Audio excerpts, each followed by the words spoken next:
Olá, turminha, tudo bem? Vamos falar hoje sobre os processos então da independência do Brasil. A independência do Brasil, como não é novidade para ninguém, né? Ela foi declarada no dia 7 de setembro de 1822 e com ela o Brasil determinou aí o fim dos laços que existia com Portugal, como se tivesse cortado aí uma algema que prendia o Brasil a Portugal, né?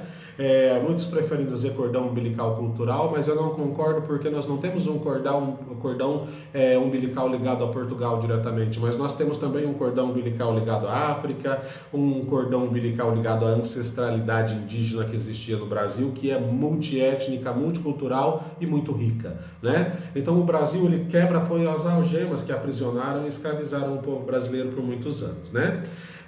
A independência do Brasil ela foi o resultado de uma série de transformações que o país enfrentou após o período joanino e a chegada, né, da família real no Brasil, e teve grandes nomes como Pedro de Alcântara, José de Bonifácio e por aí vai. Quando a gente pensa no movimento da independência, a gente pensa naquele quadro, né, do Dom Pedro, né, com aquele cavalão bonito às margens do Rio do Ipiranga, e a gente tem essas ideias românticas, porque o romantismo na literatura e nas artes estava invadindo o Brasil e toda a Europa nessa época, né? Então a independência do Brasil, ela teve como grande ponto de partida a Revolução Liberal do Porto, lá em Portugal, que a gente falou num vídeo aí passado. E tinha intenção, né, diferente para o Brasil do que aquela que a elite brasileira tinha. Eles queriam transformar o Brasil de novo numa colônia, enquanto a elite brasileira queria maior aí amplitude política para o Brasil, né? Então, a transferência da corte a partir de 1807 aí para o Brasil, né, por causa das invasões francesas lá e do bloqueio continental que a gente já tinha disputado, vai transformar o Brasil, que não vai ter mais volta para o Brasil ser uma colônia, porque o Brasil ganha áreas de uma capital, né, o Rio de Janeiro, ele ganha áreas e estrutura de uma capital de um país, né, e a transferência da corte, então, vai fazer com que isso, e a abertura dos povos, com que não tenha mais volta, né. Portugal entra em colapso, começa a perder o potencial econômico que tinha, e o Brasil começa a se deslocar para um patamar diferente, né? Com o comércio instalado, né? Comerciantes vindo para o Brasil, o fim do monopólio comercial somente com Portugal, mas agora com as nações amigas, aí diga-se de passagem a Inglaterra, né? Com o Tratado de Comércio e de Navegações de 1810, que garantia a redução de impostos para mercadorias trazidas pelos ingleses, e o Brasil começa, né, a ter aí a implantação de universidades, de teatros, de bibliotecas, e o crescimento do cenário científico e cultural no Brasil se torna uma coisa a patamares nunca antes vistos, né? A vinda de intelectuais, de artistas para o Brasil e uma revolução que acontece no Brasil e não tinha simplesmente capacidade de fazer o Brasil se tornar de novo uma colônia. O Brasil agora ele estava num novo patamar, né? Além dessas mudanças significativas, o Brasil começou a importar-se com potências expansionistas que estavam acontecendo na América do Sul, né, como a Cisplatina, a Guiana Francesa, que foram invadidas aí por ordem de D. João. O Brasil começa a mudar o cenário econômico, né? Por quê? Porque o Brasil queria arranhar a França, a coroa portuguesa não tinha engolido aquela derrota. Então vamos invadir a Cisplatina, vamos invadir a Guiana Francesa, uma forma de provocar Napoleão Bonaparte que estava lá do outro lado. Então não tinha mais volta, né, para a coroa portuguesa enquanto o período napoleônico estivesse acontecendo lá na Europa, né? Depois de inúmeras transformações, o Brasil ainda passou por um momento extremamente importante em 1815, né, que foi elevado à condição de reino. E Portugal passou a se chamar-se Reino de Portugal, Brasil e Algarve. Então, na prática, o Brasil deixou de ser uma colônia para se tornar igual entre Portugal, né? Então, entre Portugal e Brasil não tinha mais diferença. Essa medida, ela pode ser entendida como o interesse de Portugal de impedir um ato revolucionário lá na Europa por parte dos portugueses que lá ficaram, né? Uma tentativa da coroa portuguesa manter aí os países que estavam sob seu domínio subjugados aí, mesmo que ela estivesse descentralizada de Lisboa, por exemplo, né?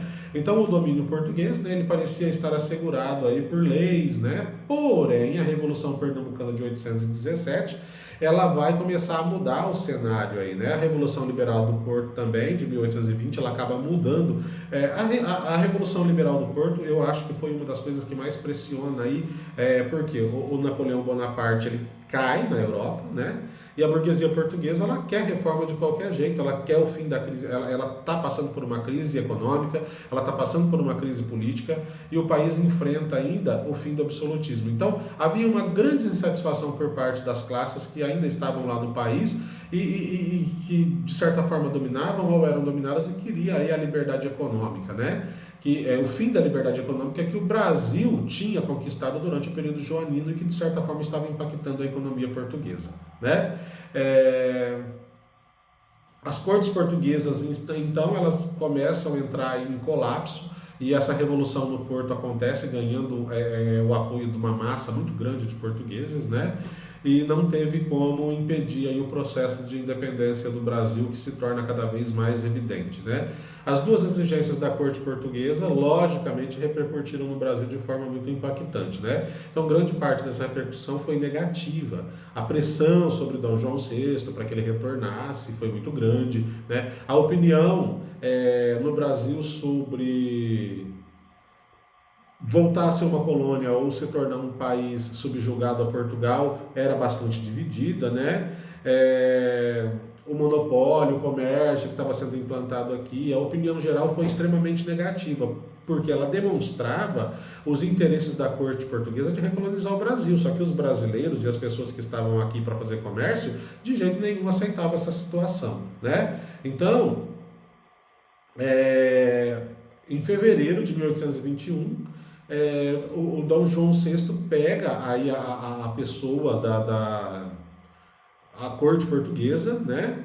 E volta para Lisboa, jurando aí, fazendo com que o filho, né, o Pedro de Alcântara, jurasse lealdade à Constituição portuguesa e permanecendo como príncipe regente no Brasil.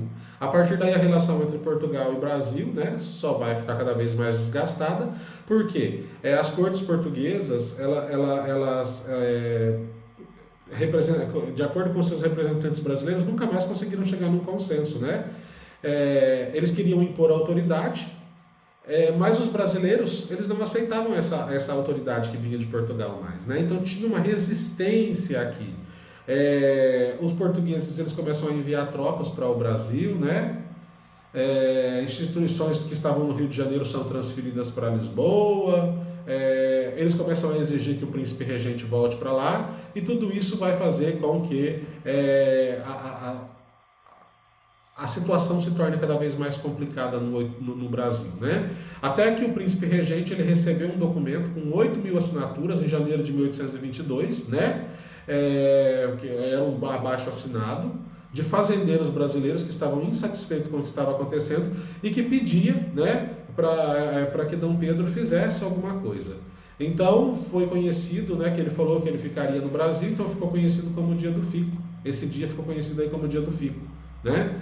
E o Brasil, ele se torna cada vez mais aí resistente, ele cria um clube da resistência, e a condição do processo de independência, ela foi realizada principalmente por causa do José Bonifácio, né?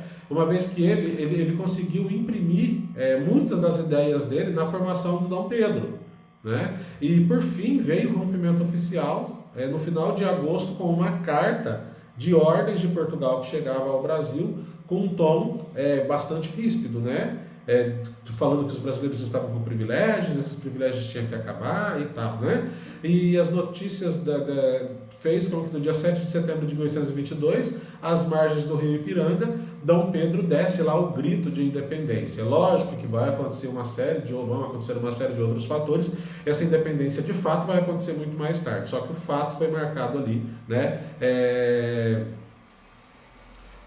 Como que eu vou dizer para vocês, o marco da independência brasileira, né? Aí foi iniciada a Guerra da Independência, com vários motins populares e tal, e a gente pode ver isso no desdobramento dessa interação nossa. Um abraço para vocês e até a nossa próxima.